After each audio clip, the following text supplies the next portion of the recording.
In this video, I will continue explaining about macro and micro.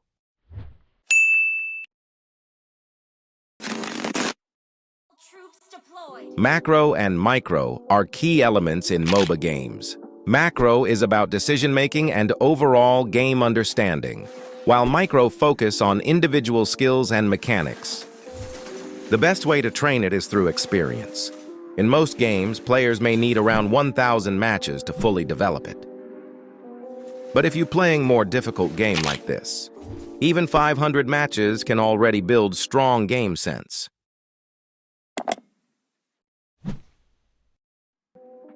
First, let's start with aiming. The heroes I recommend for training aiming for the tank role are Franco and Kufra, because both heroes rely on skill shots that require accurate aiming. For the fighter role, there are Mincithar, Arlott, and Paquito. And for the assassin role, this is a bit tricky, because almost all assassin heroes require precise aiming. But if I had to recommend the best heroes for training your aim, they would be Fanny, Gusion, and Selena. And for the mage role, they are Farsa, Xavier, and Novaria. And for the marksman role, there are many options, but the one I recommend the most is Beatrix because her ultimate is very unique. If you want an easier option, you can use Granger. Lastly, for the support role, there are Kalia and Kaja.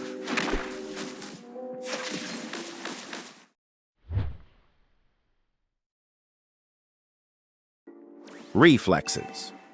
Reflexes can only really be trained by playing more and learning your opponent's habits. For example, in this match, I used Nolan, and the enemy had 2 pick-off heroes, and I spotted Eudora and intentionally baited her into using her skills and battle spell on me so my team could team fight more freely. And here Khalid tried to back up using his ultimate, but I knew most players would flicker if I moved backward like this, so I used my ultimate on him to avoid his engage.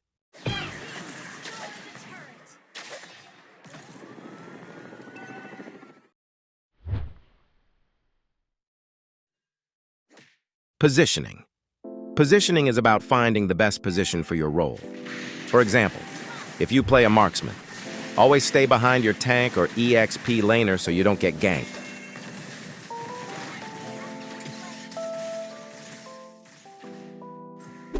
If you play tank or EXP, make sure to open the map first so your team doesn't get ambushed.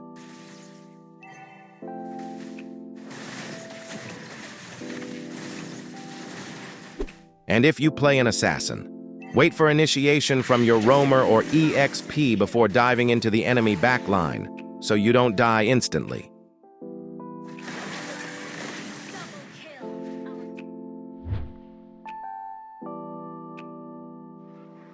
Skill combo are mostly learned by observing how other players use their heroes or through your own experience, because every hero has different combo variations.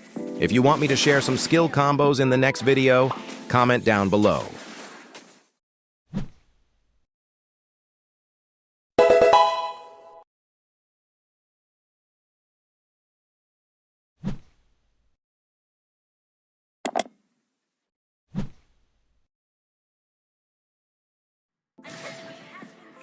First, let's start with drafting because this is one of the basic macro that many players underestimate. If you haven't reached epic rank yet, the drafting system is not fully unlocked because you still can't see the enemy pick, and the draft below epic looks like this. If you have reached the epic rank, then the draft display will be like this. This is where things are often underestimated by everyone, but it is very useful for the game, because we can ban meta heroes, or heroes that are very influential to counter our team heroes or your own. And in drafting, counter picks are very necessary because some heroes are very difficult to fight if there is no counter pick like this hero. So, how to do this drafting is very simple. If you can use one of the meta heroes and your position is first pick, then try to release the hero and ban the hero that counters the meta hero. But if you can't use it, don't force it. It will make the gameplay even more messy because you can't use the hero. For example, here the enemy got the first pick and choose Harley. I intentionally let it through because I could counter it with Gushin. The enemy banned the Saber since most players counter Harley with Saber, because he's easier to use. So here I picked Gushin, because only his first skill is single target, while the rest of his abilities can deal damage to multiple enemies.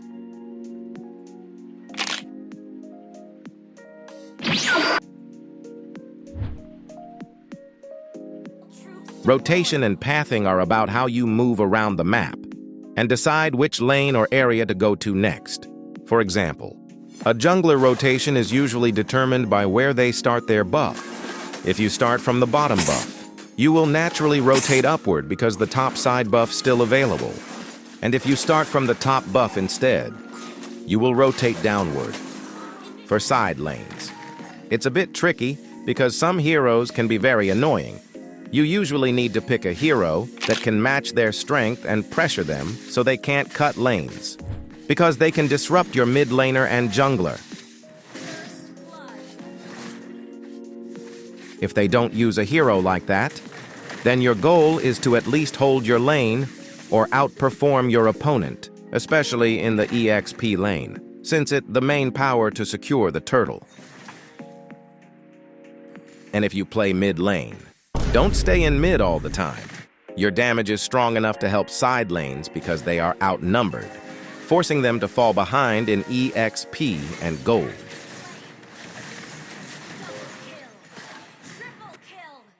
If you play roamer, your task at the beginning is to help the mid lane and prevent the enemy from disturbing your jungler. You can also check which buff the enemy jungler starts from. If the situation feels safe, you can rotate to a side lane afterward. I almost forgot to tell you an important thing in middle ambush pathing. This is one of the most dangerous bushes because it's very easy to get ambushed from this area. The safest first step is to walk into this bush first. If the eye indicator appears instantly, it means there are no enemies hiding in the nearby bushes. But if the indicator is delayed, it usually means enemies are waiting in one of the bushes around you. And if the bush indicator appears normally, aim your skill backward to avoid getting ambushed.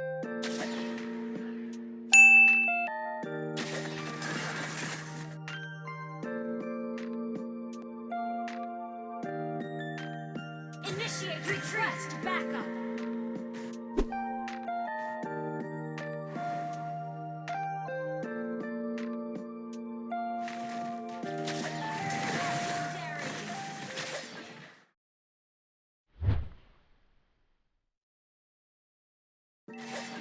Map awareness. Map awareness is knowing where enemies and teammates might be by constantly checking the mini-map. This helps you avoid gank, predict rotations, and make better decisions. And the best way to train it is by getting used to checking the mini-map every few seconds. Yes, just like having a girlfriend, you need to pay attention to her all the time.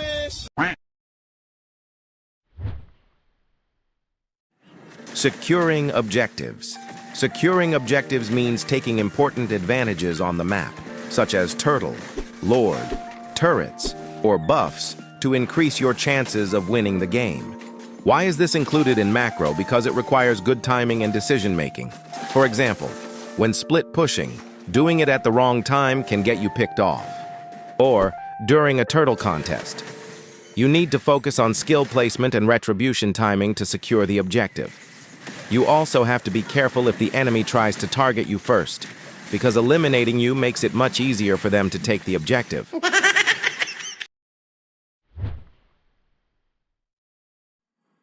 Ambushing means surprising enemies by attacking them from a bush or hidden area.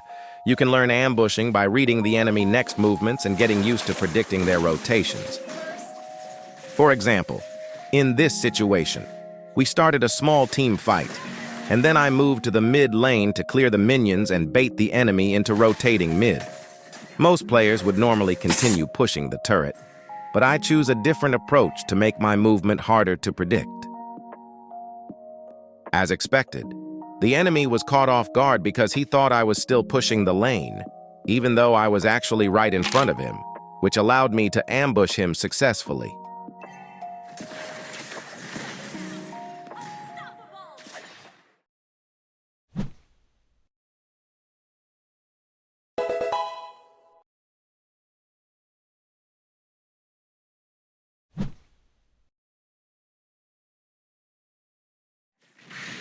And yup, that's all about macro and micro.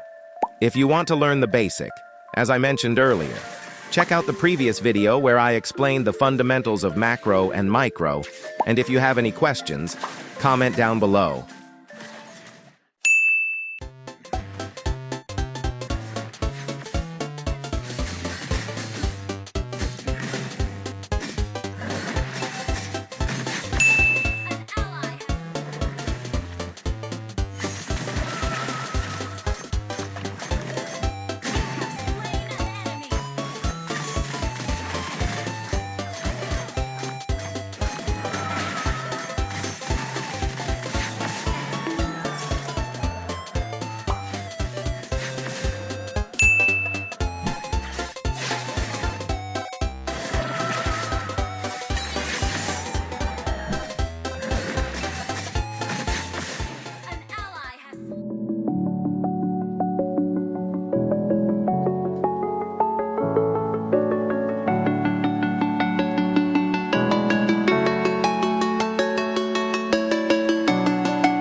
I'm alone, I'm a broken home. I gave you all the bricks that I own and know. I'm letting go, I'm breaking these walls down, breaking these walls down. If you want adventure, then fly to home. But if you wanna travel, then go alone. Yeah, what's the point in us if I never know? Yeah, if you're gonna leave, I'ma let you go.